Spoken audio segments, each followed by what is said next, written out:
je considère que l'alimentation, c'est un enjeu politique de justice sociale. Et qu'il faut aujourd'hui combattre des inégalités qui existent dans l'accès à une alimentation saine en particulier. Il y a évidemment des efforts considérables qui ont été faits depuis des années.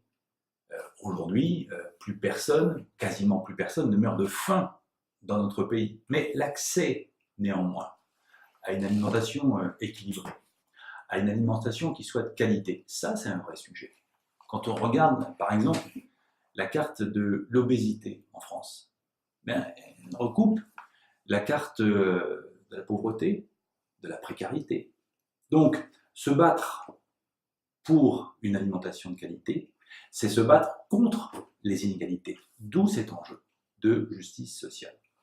Et de mon point de vue, la politique de l'alimentation, elle doit être première. Le reste des politiques doit en découler, que ce soit sur la transformation ou sur la production.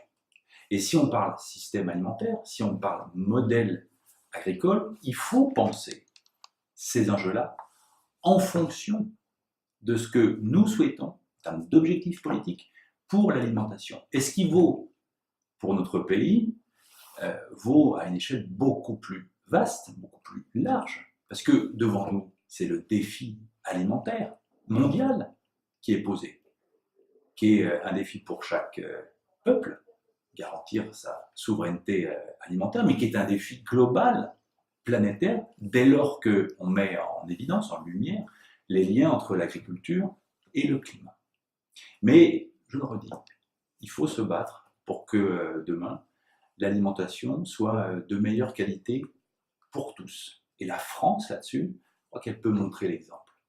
Et elle peut être une force de proposition et d'innovation sur tous les plans. Innovation économique, innovation sociale, innovation environnementale.